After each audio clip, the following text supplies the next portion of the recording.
하나님 알기 18번째 시간입니다.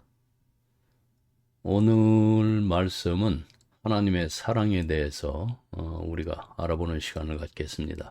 하나님은 사랑이시다. 그러면 또 가장 오해받는 진리이기도 해요. 네. 오늘 말씀은 요한 1서 4장 8절 그리고 16절 두 절을 가지고 우리가 살펴보겠습니다. 모두 함께 봉독하시겠습니다. 사랑하지 아니하는 자는 하나님을 알지 못하나니 이는 하나님은 사랑이심이라. 하나님이 우리를 사랑하시는 사랑을 우리가 알고 믿었노니 하나님은 사랑이시라. 사랑 안에 거하는 자는 하나님 안에 거하고 하나님도 그 안에 거하시느니라. 아멘. 오늘 이 말씀은 어쩌면 여러분들이 아마 평생 들어온 말씀일 수도 있어요. 하나님은 사랑이시라. 교회 벽에도 붙어 있고 찬양 가사에도 나오고 또 어린이 주일학교에서도 제일 먼저 배우는 말씀이죠. 그런데 바로 그렇기 때문에 문제가 생깁니다. 너무 익숙해져 버린 그 나머지 이 말씀이 실제로 무슨 뜻인지 더 이상 묻지 않게 된 거죠. 사도 요한은 이 말을 한 번도 아니고 두 번씩 씁니다. 4장 8절 그리고 16절. 같은 편지 안에서 같은 표현을 두 번 반복한다는 것. 사도 요한이 이 말을 그냥 지나치길 원하지 않았다는 뜻이죠. 잠깐 여기서 멈춰라. 이게 얼마나 큰 말인지 알고 있는가? 이렇게 묻고 있는 것 같습니다. 그런데 이 말씀 주변에는 오랜 세월 동안 가서 보면은 가시울타리가 생겨났습니다. 어떤 진리든 오래되면은 그 주변에 오해와 왜곡이 쌓이기 마련이거든요. 마치 오래된 그 묘비처럼 처음엔 분명하게 새겨진 글씨였는데 세월이 지나면서 이끼 끼고 또 덩굴이 감기면서 정작 거기 뭐가 쓰여 있는지 보이지 않게 됩니다. 하나님은 사랑이시다.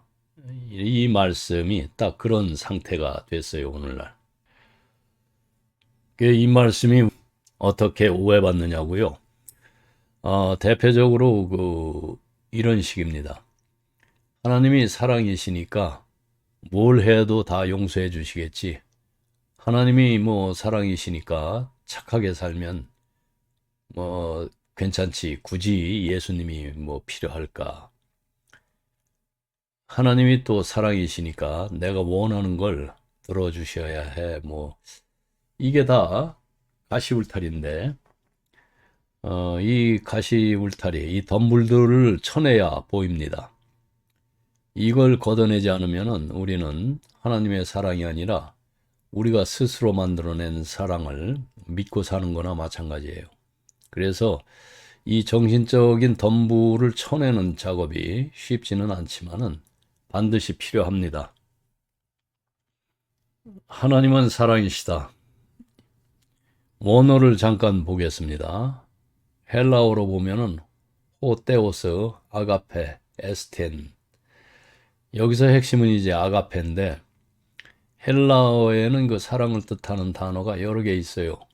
친구 사이 우정을 뜻하는 그 필리아, 그리고 남녀 간의 그 열정적 사랑을 뜻하는 에로스가 있고, 그런데 요한이 선택한 단어는 아가페입니다. 아가페는 감정이 아니고 조건이 없습니다. 그래서 상대가 매력이 있어서 내게 이익이 돼서 내 기분이 좋아서 하는 그런 사랑이 아닙니다. 아무 이득이 없어도 오히려 손해를 감수하면서도 상대를 위해서 최선을 다하는 그게 아가페 사랑인데요. 그런데 더 놀라운 건 이제 요한이 하나님은 사랑을 하신다고 쓴 게 아니라는 점이에요. 하나님은 사랑이시다 이렇게 썼어요. 사랑이 하나님의 행동 중 하나가 아니라 하나님의 본질 자체라는 거죠. 예를 들어서 여러분, 저 사람은 친절하다 하는 말과 저 사람은 친절 그 자체다라는 말은 다릅니다. 아주 달라요. 전자는 가끔 친절한 행동을 한다는 뜻이고, 후자는 그 사람의 존재 자체가 친절이라는 뜻이죠. 요한은 하나님에 대해서 바로 후자를 말하고 있는 겁니다. 그런데 이 진리는 쉽게 손에 잡히지를 않아요. 마치 높은 산을 오르는 것처럼 올라가는 길이 만만치가 않습니다.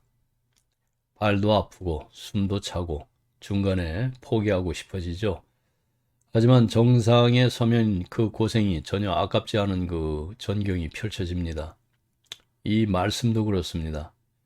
진짜로 이해하려면은 힘이 들어요. 내 고정관념 깨야 되고 내가 만들어 온 그 하나님의 이미지 내려놓아야 하고 또 때로는 불편한 진실을 직면해야 합니다. 하나님의 사랑은 우리를 편하게만 두지 않아요. 그 히브리서 12장 6절에서 이제 뭐라고 합니까? 주께서 그 사랑하시는 자를 징계하시고 그가 받아들이시는 아들마다 채찍질 하심이라. 부모가 자녀를 진심으로 사랑한다면은 그 아이가 잘못된 방향으로 갈 때 그냥 두지 않습니다. 때론 따끔하게 바로잡습니다. 방치하는 게 사랑이 아니기 때문이죠. 하나님의 사랑도 그래요. 내가 원하는 걸 다 들어주는 게 사랑이 아니라 나에게 진짜 필요한 걸 주시는 게 그것이 사랑입니다. 이 말씀이 그리스도인의 영혼에 깊이 새겨질 때에 이 진리가 그 모든 수고가 이제 충분히 보상받는다고 성경으로 말씀합니다. 단순히 머리로 하나님이 사랑이시구나 하고 아는 게 아닙니다. 삶의 그 가장 어두운 순간에 아무것도 이해되지 않고 너무나 힘들어서 또 하나님이 멀게 느껴지는 그 순간 그래도 하나님은 사랑이시다는 게 이게 흔들리지 않는 탓이 되는 것. 그러니까 이 진리가 영혼에 이제 새겨진 상태인데 요셉을 생각을 해보세요. 형들에게 팔리고 억울하게 감옥 가고 또 잊혀진 시간들 그 어느 순간에도 하나님의 사랑이 끊어진 적은 없었습니다. 다만 보이지 않았을 뿐이죠. 그런데 결국 창세기 그 50장 20절에서 요셉은 이렇게 고백합니다. 당신들은 나를 해하려 하였으나 하나님은 그것을 선으로 바꾸사. 네, 이게 하나님의 사랑이 영혼에 새겨진 사람의 고백입니다. 요한일서 그 16절, 4장 16절 오늘 본문을 보면은 요한은 그 두 번째로 하나님은 사랑이시라 이거 선언하기 직전에 이런 말을 합니다. 우리가 하나님이 우리를 사랑하시는 사랑을 알고 의지하노라. 여기서 잠깐 멈춰야 합니다. 알고 의지한다. 이 두 단어가 핵심인데 머리로 아는 것에서 끝나지 않고 그 사랑 위에 실제로 몸을 기댄다는 뜻이거든요. 이렇게 살 수 있는 사람은 정말 복된 사람입니다. 하나님의 사랑을 아는 것, 그것은 하늘나라를 죽어서 가는 게 아니라 지금 이 땅에서 먼저 경험하는 것인데, 그런데 여러분, 혹시 이런 생각 해보신 적 있으세요? 하나님의 사랑을 깊이 안다는 건 아무나 누릴 수 없는 그 특별한 경험 아닐까? 오랜 세월 신앙을 쌓은 사람들, 아니면 특별히 신령한 사람들만 가능한 것 아닐까?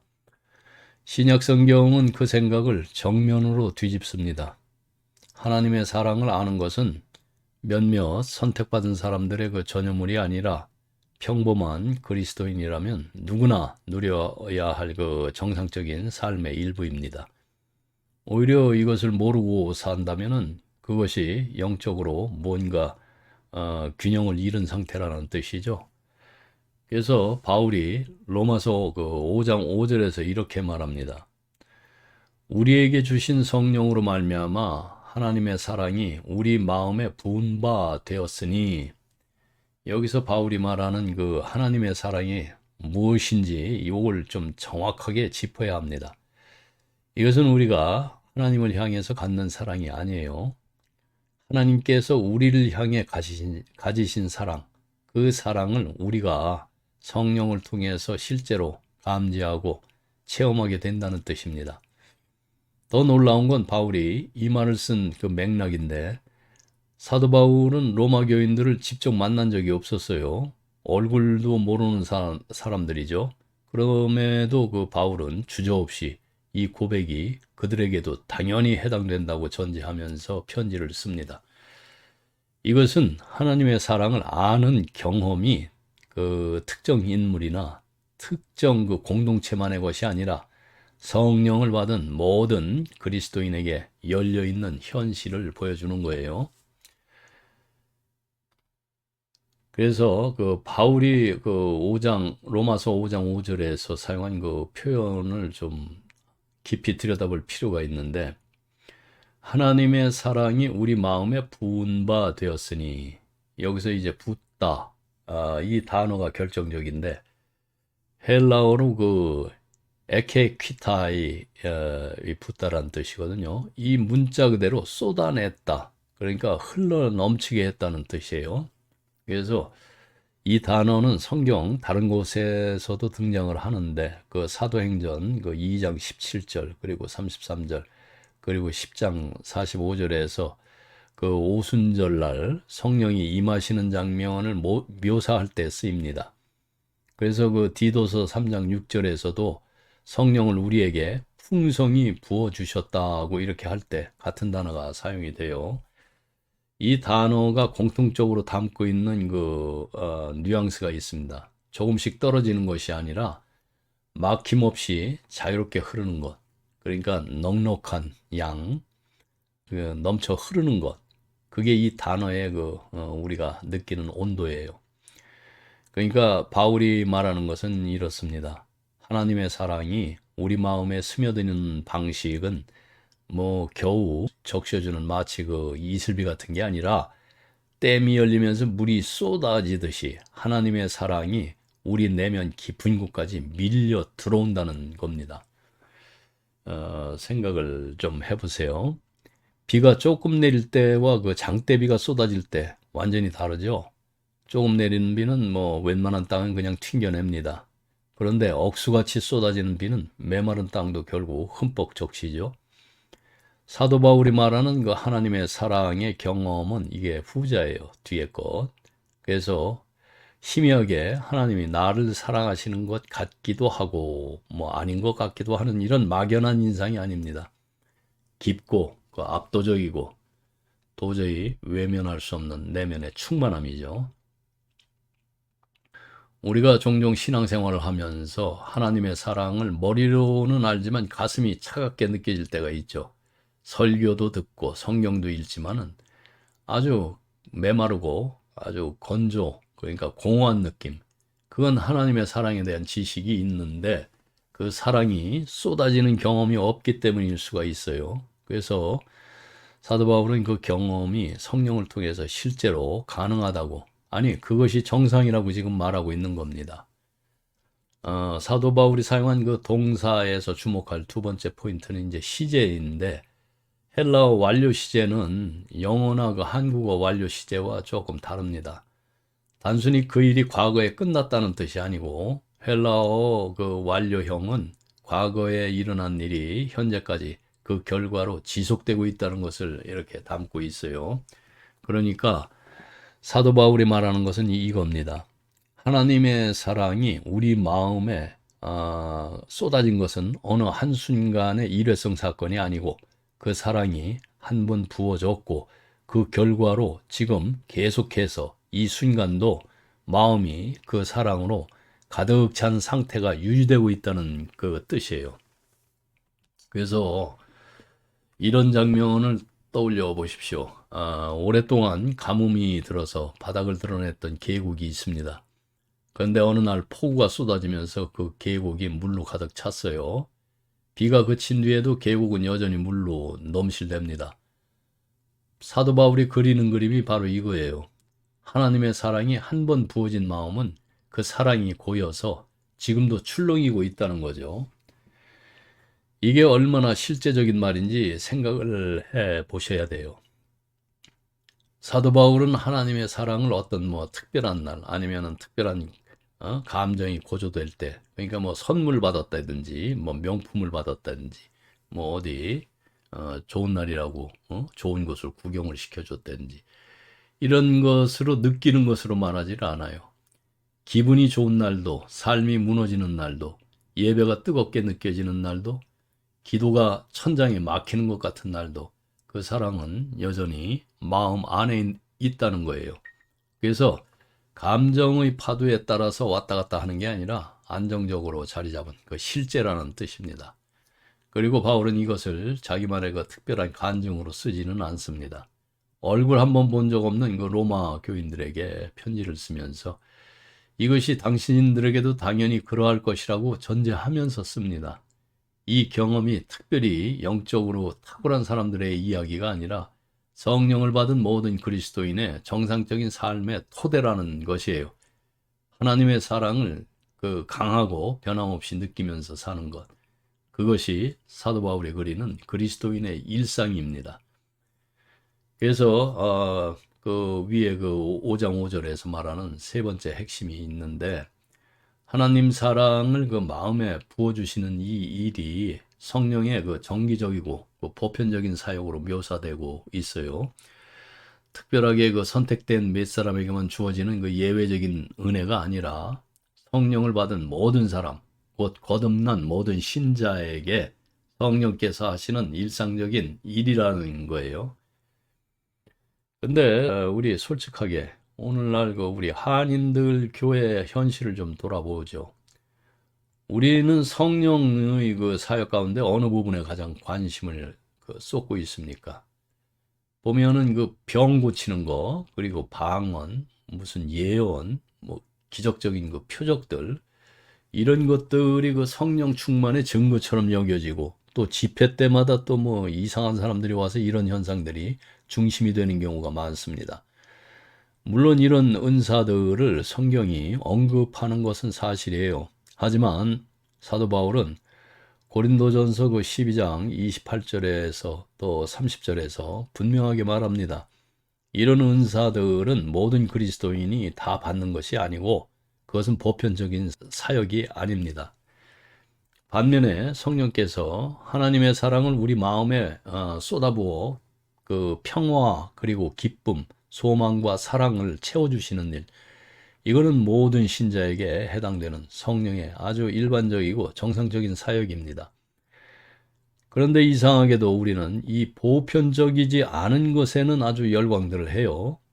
너무 좋아해요. 정작 보편적이어야 할 이 사역은 당연하게 여기거나 아니면 아예 소홀히 하고 있죠. 이것은 균형을 잃은 것이 아니라 아주 본질을 잃어버린 겁니다. 그래서 예를 보면은 고린도 교회가 딱 이 문제를 안고 있었어요. 방언이 많을수록 더 영적이고 신비한 은사가 있을수록 더 탁월한 그리스도인이라고 여겼어요. 그런데 사도 바울이 고린도전서 13장 1절에서 무슨 말을 했느냐면은 내가 사람의 방언과 천사의 말을 할지라도 사랑이 없으면 소리나는 구리와 울리는 꽹과리가 되고, 그러니까 아무리 화려한 은사라도 하나님의 사랑을 알고 그 사랑 안에 사는 것이 없다면은 그것은 소음에 불과하다는 겁니다. 입 닥치고 가만히 있으란 얘기예요. 사랑이 없으면. 바울이 고린도 교인들에게 이 말을 해야 했다는 것 자체가 당시에도 지금과 똑같은 문제가 있었다는 뜻입니다. 성령의 사역에서 진짜 중심은 화려한 현상이 아닙니다. 하나님의 사랑이 우리 마음 깊은 곳에 실제로 부어지고 그 사랑 위에서 평화롭고 기쁘고 또 소망 있게 살아가는 것, 그것이 성령께서 매일 하시는 일이고 또 우리가 마땅히 누려야 할 정상적인 신앙의 모습이에요. 오늘날도 이 경고는 여전히 유효합니다. 그 한국 교회 안에서 이제 세계 뭐 여러 곳에서도 그 부흥에 대한 뭐 갈망들이 높아지고 있는데 그 자체는 좋은 것이죠. 문제는 그 부흥의 열망이 어디를 향하느냐 하는 것이죠.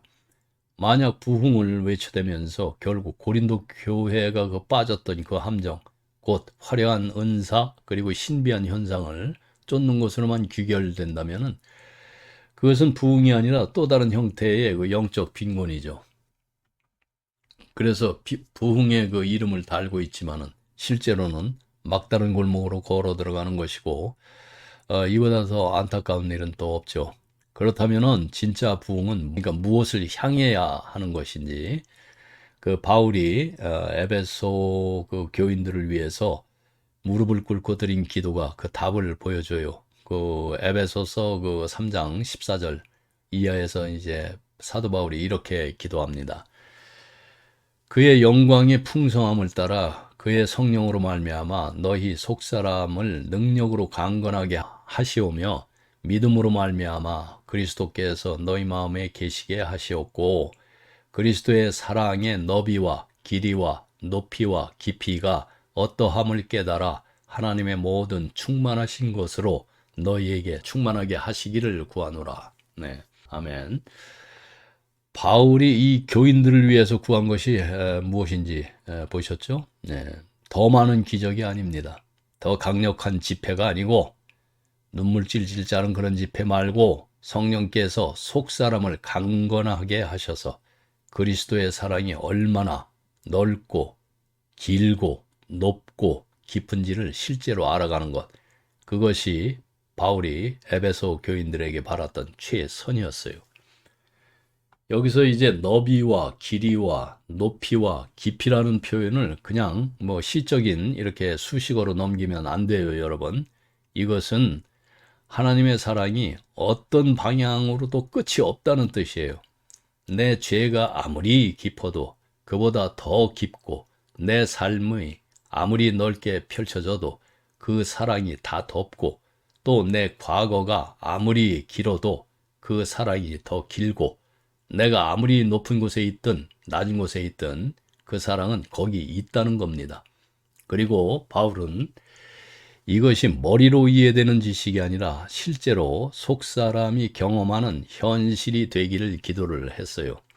그 5장 로마서 5장 5절에서 이제 바울이 말했던 그 사역. 그러니까 성령께서 하나님의 사랑을 마음에 부어 주시는 일, 이것이 점점 더 깊어지고 강해지는 것. 그것이 바울이 그리는 그 성령 충만한 삶의 실체입니다. 우리가 구해야 할 부흥이 있다면 바로 이것이에요.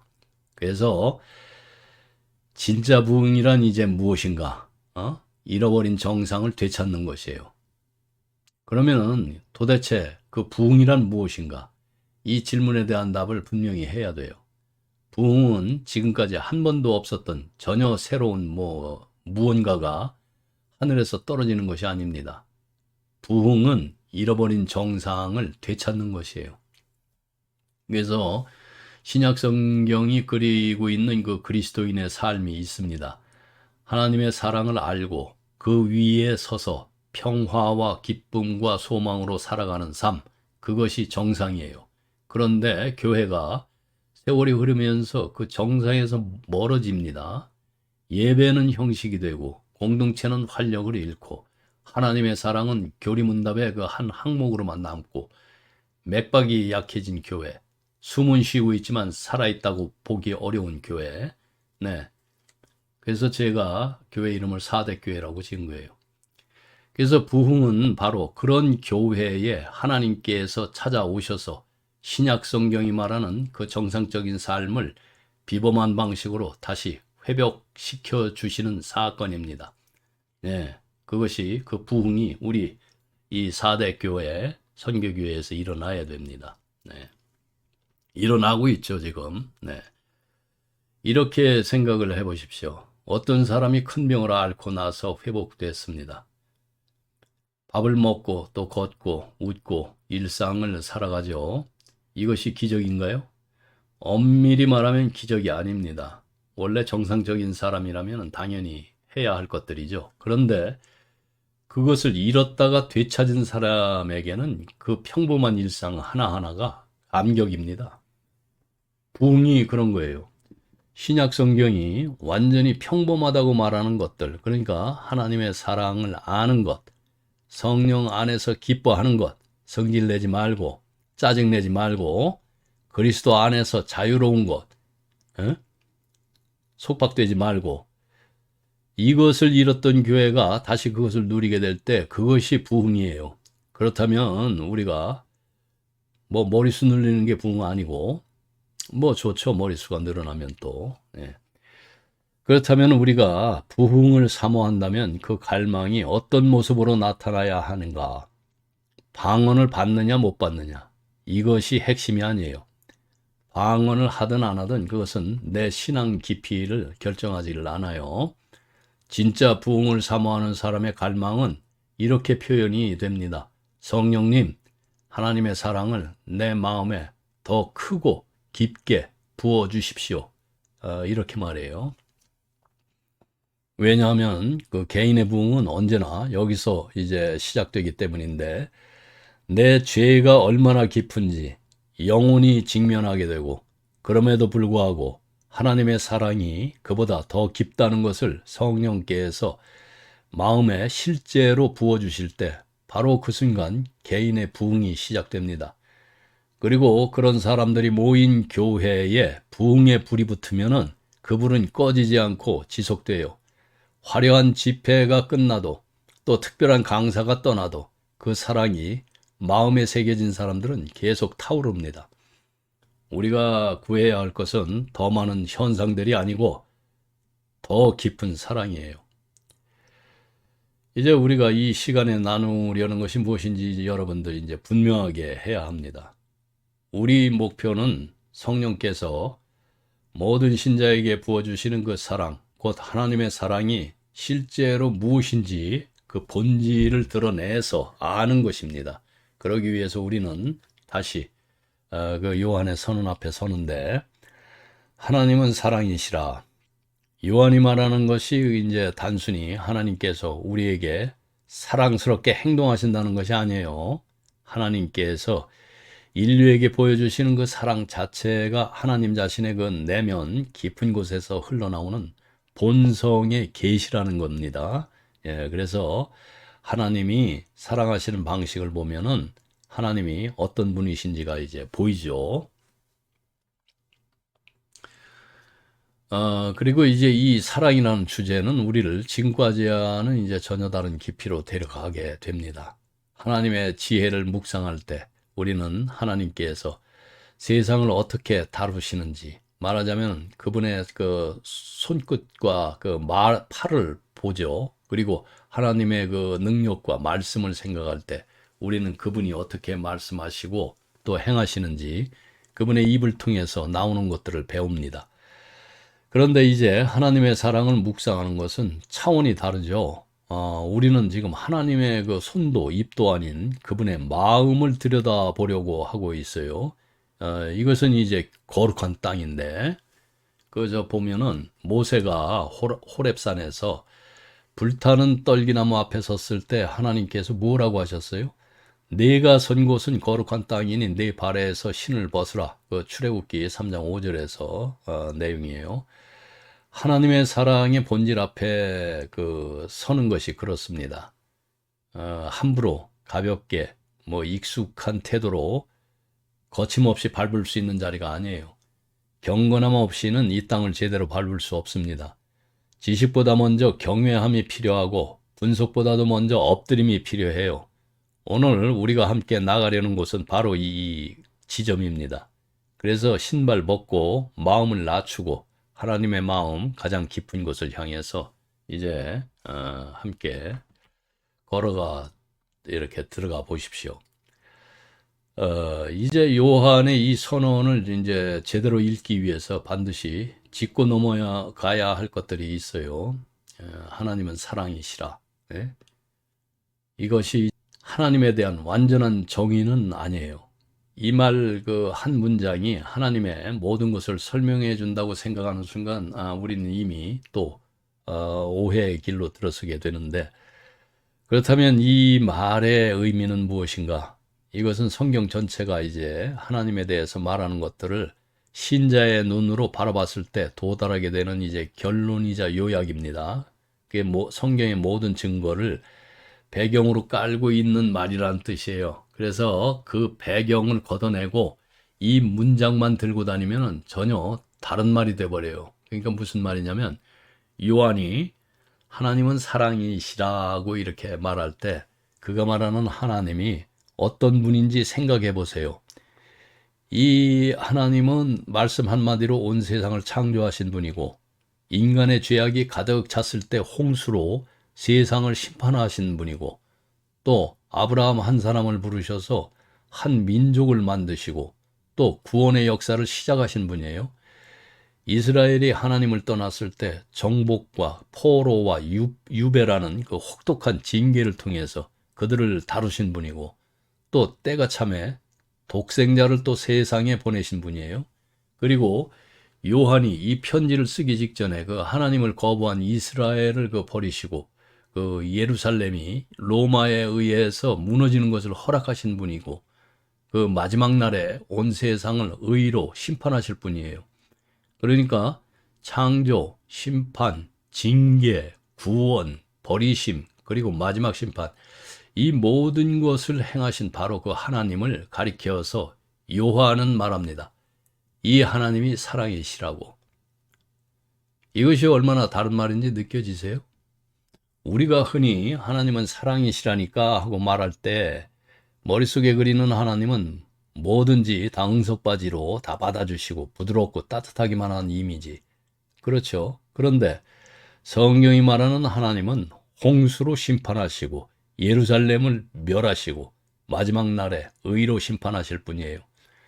요한은 그 하나님이 사랑이시라고 말하는 겁니다, 지금. 이 긴장을 여러분 피하지 말고 정면으로 이렇게 붙들 때 비로소 하나님의 사랑이 얼마나 크고 깊고 진지한 것인지가 보이기 시작합니다. 예? 먼저 한 가지 분명히 해야 합니다. 하나님은 사랑이시라는 말을 듣고 와서 하나님의 심판과 정죄에 관한 성경의 증거들을 슬그머니 무력화시키려는 시도가 있는데 사랑의 하나님이 어떻게 사람을 정죄하고 벌할 수 있겠느냐 이런 식의 논리죠. 그런데 이건 요한이 말하려는 것과 아주 정반대입니다. 요한은 불순종하는 자를 심판하시고 벌하시는 바로 그 하나님을 가리켜서 사랑이시라고 말하고 있기 때문이에요. 사랑이신 하나님과 심판하시는 하나님은 서로 다른 두 하나님이 아닙니다. 한 분 하나님의 두 얼굴이에요. 그렇다면 이 선언을 제대로 읽으려면 어떻게 해야 합니까? 요한의 글 안에서 문법적으로 그 동일한 구조를 가진 두 개의 그 다른 선언과 나란히 놓고서 읽어보아야 되겠죠. 예. 흥미롭게도 이 두 선언은 모두 예수님 자신에게서 직접 나온 말이에요. 그 보면은 첫 번째는 그 요한복음 4장 24절 말씀이에요. 예수님께서 그 사마리아 여인에게 하신 말씀인데 하나님은 영이시니 여기서 영은 하나님의 본질적인 존재 방식을 말합니다. 하나님은 물질에 묶이지 않으시고 또 장소에 제한되지 않으시고 눈에 보이는 형태로 붙잡을 수 없는 분이란 뜻이에요. 그래서 예배는 예루살렘이냐 그리심산이냐 문제가 아니라 영과 진리로 드리는 것이라고 예수님은 말씀을 하세요. 그리고 이제 두 번째 그 요한일서 1장 5절인데 요한은 이것을 예수님께 직접 듣고서 전하는 소식의 그 핵심 요약으로 제시를 합니다. 그 하나님은 빛이시라. 빛은 어둠과 공존하지 않죠. 빛이 들어오면 어둠은 사라지죠. 물러납니다. 하나님은 도덕적으로 완전히 순결하시고 그분 안에는 어둠이 조금도 없다는 선언이에요. 이것은 하나님의 거룩함과 의로움 그리고 죄에 대한 하나님의 태도를 말해줍니다. 이제 세 진술을 이제 함께 놓아서 이렇게 쭉 늘어놔 보세요. 하나님은 영이시고 빛이시고 사랑이시다. 이 세 선언은 서로를 해석을 합니다. 하나님의 사랑은 빛 대신 하나님의 사랑이고 죄에 눈 감고 모르는 척하는 그런 사랑이 아니라 죄를 죄로 직면하면서도 사랑하는 사랑. 그러니까 하나님의 사랑은 영이신 하나님의 사랑이에요. 인간의 감정처럼 변하고 흔들리는 사랑이 아니라 본질 자체에서 흘러나오는 사랑.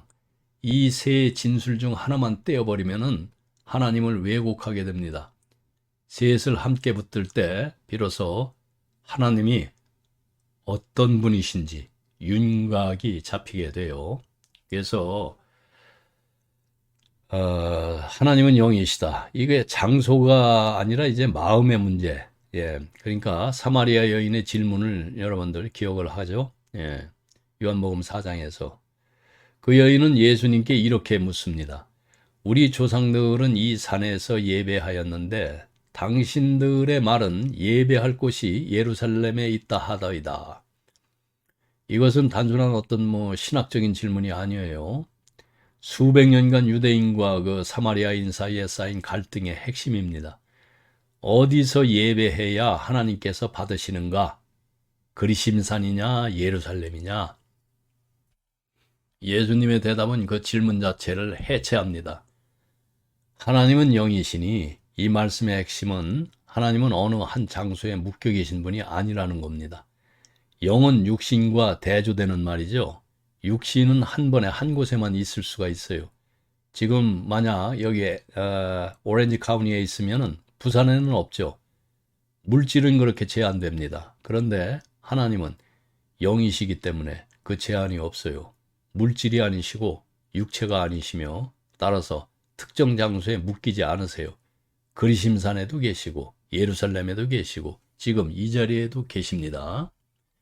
그렇다면은 예배의 진짜 조건은 무엇입니까? 내 발이 어느 땅 위에 서 있느냐가 아니에요. 내 마음이 하나님의 계시를 받아들이고 그 앞에 반응하느냐 하는 것이에요.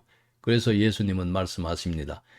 예배하는 자가 영과 진리로 예배할 때가 오나니 곧 이때라. 아버지께서는 자기에게 이렇게 예배하는 자들을 찾으시니라.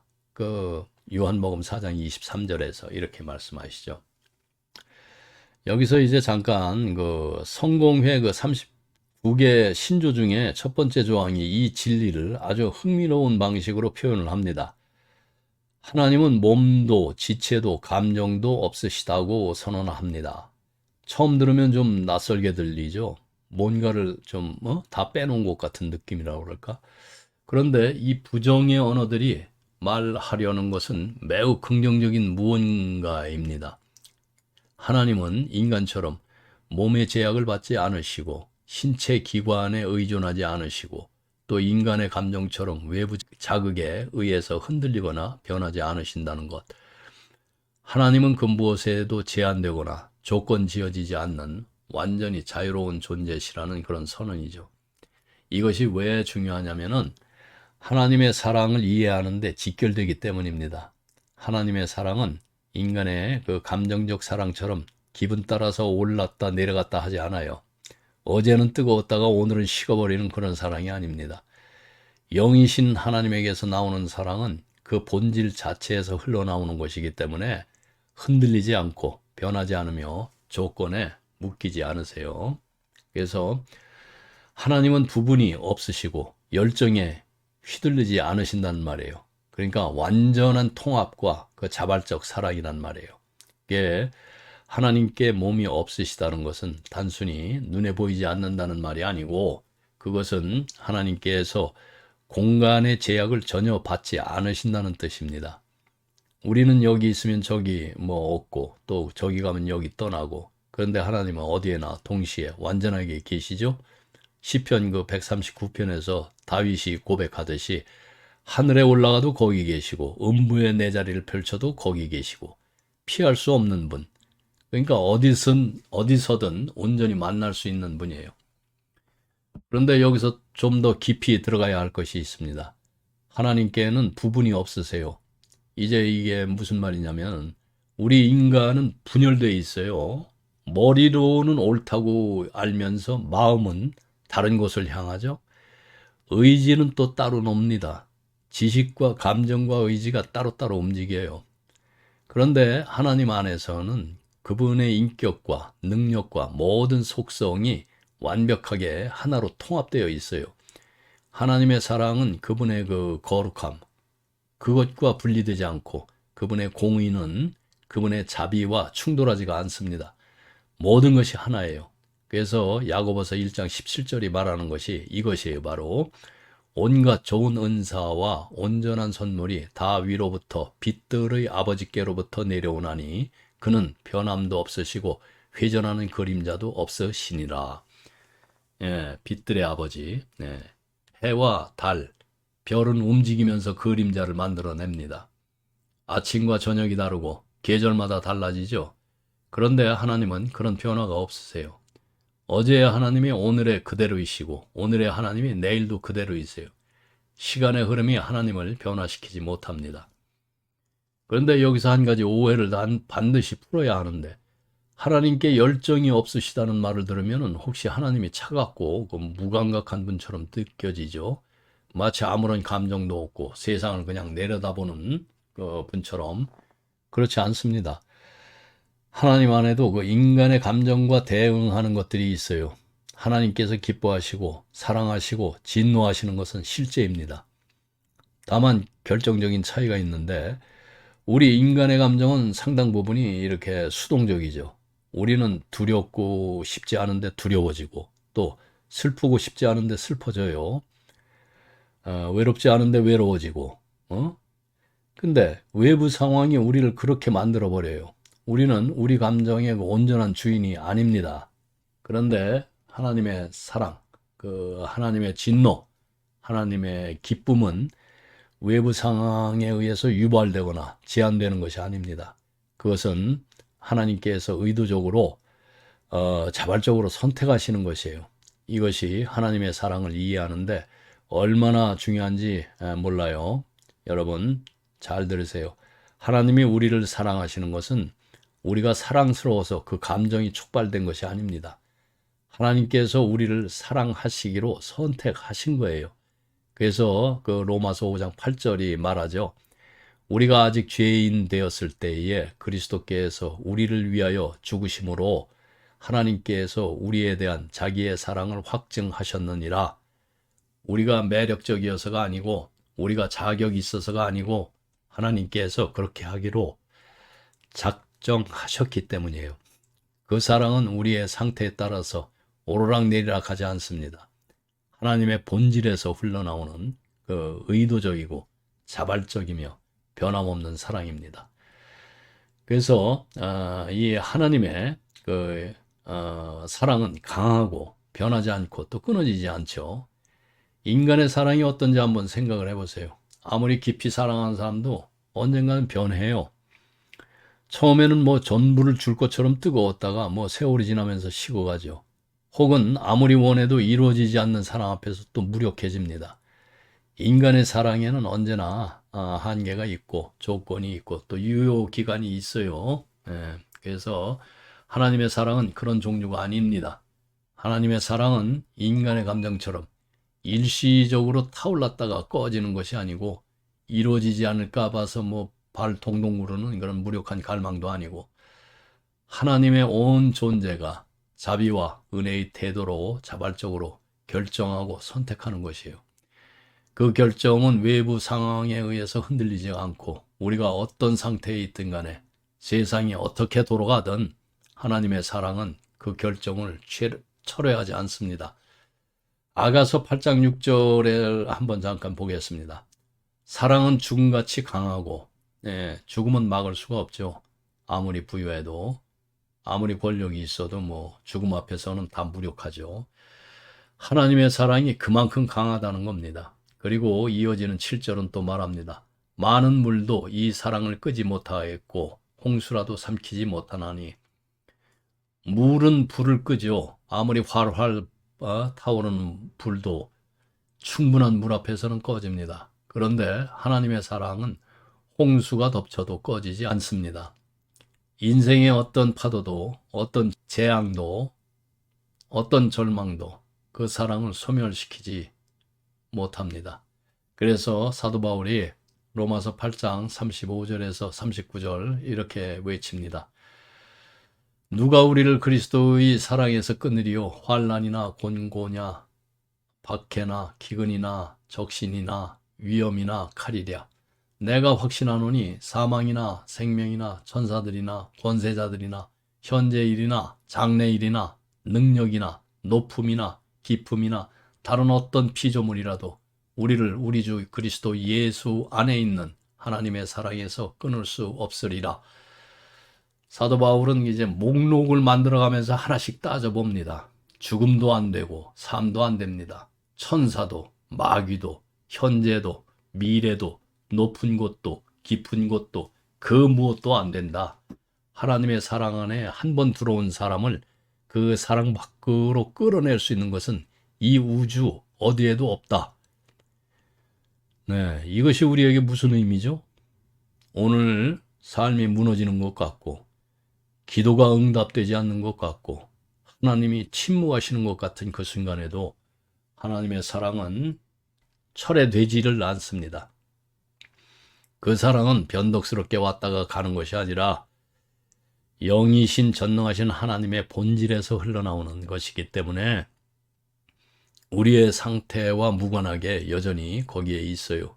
흔들리는 것은 우리의 감정이지 하나님의 사랑이 아닙니다. 그리고 하나님은 빛이시다. 그러니까 사랑과 거룩함은 하나죠. 영이신 하나님은 또한 빛이세요. 거의 요한일서 1장 5절인데 하나님은 빛이시라. 그에게는 어둠이 조금도 없느니라. 요한이 이 말을 쓴 배경을 알아야 해요. 당시에 어떤 그리스도인들이 있었는데 이들은 자신들이 하는 행동이 죄가 아니라고 주장을 했어요. 그 도덕적 현실과의 접촉을 잃어버린 채 그 하나님과 교제한다고 말하면서 실제로는 어둠 속에서 살고 있었는데 요한은 바로 그들을 향해서 이 말을 던집니다. 하나님은 빛이시고 그분 안에는 어둠이 조금도 없다고요. 조금도. 이 단어를 여러분 쉽게 흘려듣지 마세요. 99%가 아니라 100% 예외 없이 완전한 빛이시라는 거예요. 여기서 빛과 어둠은 이제 단순히 밝고 어두운 것을 말하는 게 아니에요. 요한일서 그 전체 문맥을 보면은 분명한데 빛은 하나님의 그 율법으로 측정했을 때 거룩함과 순결을 뜻합니다. 그리고 어둠은 같은 기준으로 이제 측정을 했을 때 도덕적 타락과 불의를 뜻합니다. 그래서 요한일서 2장 7절에서 그 11절 또 그 3장 10절이 이것들을 뒷받침을 하는데 빛과 어둠은 도덕적 언어예요. 그렇다면은 요한의 그 핵심 요점은 무엇이냐면은 빛이신 하나님과 교제한다는 것은 그 빛을 향해서 걸어가는 삶과 반드시 연결된다는 거예요. 그러니까 거룩함과 의로운 삶으로 하나님을 닮아가려 하고 그것과 어긋나는 것들을 피하려는 사람들, 이런 사람들이 아버지와 아들과의 진짜 교제를 누립니다. 반면에 어둠 속에 살면서 나는 하나님과 교제한다고 주장하는 그 가짜들은, 그런 사람들은 그 주장이 아무리 크고 자신이 있어도 실제로는 그 관계에 낯선 사람이라는 거죠. 그래서 요한일서 그 1장 6절이 직접적으로 말합니다. 만일 우리가 하나님과 사귐이 있다 하고 어둠에 행하면 거짓말을 하고 진리를 행하지 아니하는 것이거니와.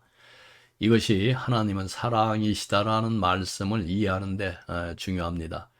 하나님의 사랑은 빛 되신 하나님의 사랑이기 때문에 죄에 눈 감아주는 사랑, 또 어둠과 타협하는 사랑이 아니에요. 하나님은 우리를 사랑하시기 때문에 우리가 어둠 속에 머무는 것을 그냥 두지 않으십니다. 빛 되신 하나님의 사랑은 우리를 빛으로 끌어내는 사랑이에요. 편하게 해주는 사랑이 아니라 거룩하게 만드는 사랑이에요. 그래서 하나님의 사랑과 하나님의 거룩함은 서로 모순이 아닙니다. 그 둘은 하나예요. 그래서 여기서 우리가 반드시 버려야 할 그 생각이 있어요. 그 하나님의 사랑을 마치 그 도덕적인 어떤 기준 같은 거, 이런 거 다 내려놓고 그냥 다 받아주고 다 품어주는 그런 따뜻한 너그러움 정도로 이해하는 거. 또 교회 안에서도 이런 생각이 뭐 팽배히 그 은근하게 퍼져 있는데, 하나님은 사랑이시니까 결국 다 괜찮을 거야. 어떻게 살든 하나님은 이해해 주실 거야. 이것은 하나님의 사랑에 대한 그 감상적인 왜곡이죠. 처음부터 단호하게 걷어내야 합니다. 이런 생각들. 하나님의 사랑은 거룩한 사랑이에요. 사랑이신 하나님은 동시에 빛이신 하나님이기 때문에 예수님께서 우리에게 알려주신 그 하나님은 선과 악을 구별하는 것에 무관심한 분이 아니에요. 의를 사랑하시고 불의를 미워하시는 분. 그래서 예수님은 산상수훈에서 이렇게 말씀하셔요. 하늘에 계신 너희 아버지의 온전하신 같이 너희도 온전하라. 마태복음 5장 48절에서 말씀인데, 이것이 하나님 아버지가 자녀들에게 품고 계신 이상입니다. 그래서 적당히 봐주겠다는 것이 아니고 아버지의 온전하심을 닮아가라는 거예요. 이것은 엄격한 요구처럼 들리죠? 맞습니다. 그런데 이 요구 자체가 사랑의 표현이에요. 그래서 자녀가 뭐 어떻게 살든 상관없다는 부모가 진짜 사랑하는 부모인가요? 아니죠. 자녀가 최선의 삶을 살기를 바라고 그것을 향해서 이끌고 그것에서 벗어날 때 바로잡는 것, 그게 진짜 사랑이죠. 그래서 하나님은 아무리 교리적으로 정확한 사람이라도, 아무리 신학적으로 탁월한 사람이라도 거룩한 삶을 따르지 않는 사람과는 동행하지 않으세요. 머리로 하나님을 아는 것과 삶으로 하나님과 동행하는 것은 달라요. 하나님의 명령은 우리가 원하는 것을 얻어내기 위한 도구가 아닙니다. 하나님의 명령을 받아들이는 사람은 그 명령이 이끄는 방향으로 실제로 삶을 움직이는 사람이에요. 결국 이거예요. 그러니까 하나님의 사랑을 진짜로 받은 사람은 그 사랑에 의해서 변화가 됩니다. 사랑받았으니 이제 아무렇게나 살아도 된다는 결론이 나오지를 않아요. 오히려 그 거룩한 사랑 앞에서 나도 그 빛을 향해 걸어가야 되겠다는 그 방향이 잡히죠. 하나님의 사랑은 우리를 편안한 자리에 눕혀두는 사랑이 아니라 온전함을 향해서 일으켜 세우는 그런 사랑이에요. 그래서 히브리서 12장 6절에서 그 11절까지를 보면은 주께서 그 사랑하시는 자를 징계하시고 하나님이 우리를 징계하시면 우리의 유익을 위하여 그의 거룩하심에 참여하게 하려 하심이라. 그로 말미암아 연단받은 자들에게는 의와 평강의 열매를 맺나니. 참 이 본문은 참 불편하죠. 솔직히 우리가 듣고 싶은 말은 아니에요. 우리가 하나님의 사랑을 이야기할 때 위로와 그 평안과 문제 해결을 기대하는데, 그런데 성경은 하나님의 사랑이 때로 징계와 어려움과 연단으로 나타난다고 말합니다. 이걸 어떻게 받아들여야 하나? 여기서 우리가 가진 근본적인 오해를 이제 직면해야 합니다. 우리는 무의식적으로 이렇게 생각하죠. 하나님이 나를 사랑하신다면 내가 행복해야 하고 내가 어려움에 처하지 않도록 지켜주셔야 한다. 그런데 성경은 이 생각을 허용하지를 않습니다. 하나님의 사랑의 목표는 우리의 행복이 아니라 우리의 거룩함이기 때문이에요. 이것을 부모와 자녀 관계로 생각을 하면은, 진심으로 자녀를 사랑하는 부모는 자녀가 그 원하는 걸 다 들어주는 부모가 아니고 자녀에게 진짜 필요한 것이 무엇인지 알고 또 때로는 자녀가 싫어하는 것도 감수하게 하는 부모예요. 지금 당장 힘들더라도 그것이 자녀를 더 나은 사람으로 만든다면 그 어려움을 피하게 해주는 것이 사랑이 아닙니다. 그 어려움을 통해서 자녀가 성장하도록 곁에서 함께하는 것이 사랑이죠. 하나님의 사랑이 그렇습니다. 하나님은 우리가 어려움을 겪을 필요가 없는데도 겪게 하시는 그런 억지한 분이 아니고, 그러나 우리의 그 성화를 위해서, 우리가 그분의 거룩하심을 닮아가기 위해서 어려움이 좀 필요할 때 그 어려움을 피하게 해달라는 우리의 기도보다 우리의 거룩함을 더 소중히 여기시는 그런 분이세요.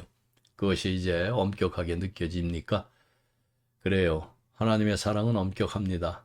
그런데 그 엄격함 자체가 사랑의 깊이를 보여주죠. 그래서 연단받은 자들에게 의와 평강의 열매가 맺힌다고 히브리서가 말하죠. 지금 당장은 기쁘지 않아요. 고통스럽습니다. 그런데 그 과정을 통과한 사람에게는 어떤 편안한 삶도 줄 수 없는 열매가 맺힙니다. 하나님의 사랑은 지금 이 순간의 편안함이 아니라 우리 존재 전체가 변화되는 것을 목표로 합니다. 그래서 그 사랑은 때로 우리가 원하는 방식으로 오지 않고, 그러나 그것이 덜 사랑이어서가 아니라 더 깊은 사랑이기 때문입니다.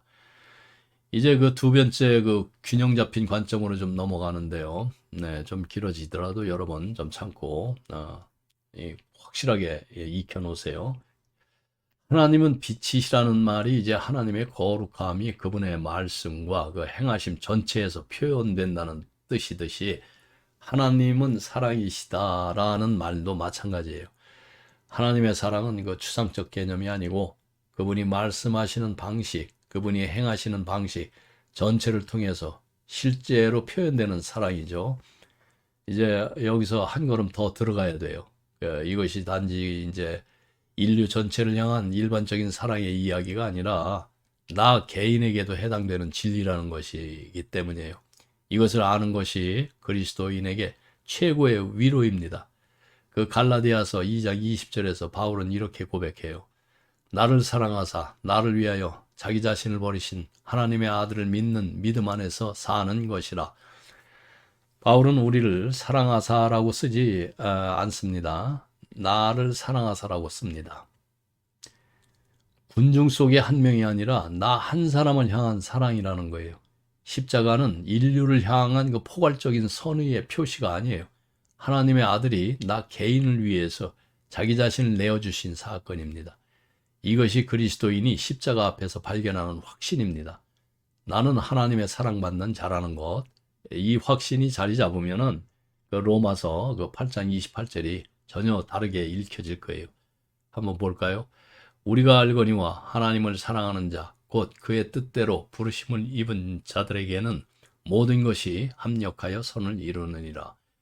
여기서 모든 것이라는 단어를 여러분 동그라미를 쳐놓으세요. 어떤 좋은 일들만이 아니에요. 어떤 특별한 상황들만이 아니고 모든 것이에요. 이해되는 일도 이해되지 않는 일도 기쁜 일도 고통스러운 일도 내가 선택한 것도 내가 전혀 원하지 않던 일도 그 모든 것이 나를 향한 하나님의 사랑의 표현이면서 나를 위한 하나님의 목적을 이루기 위해서 내게 찾아온다는 거예요.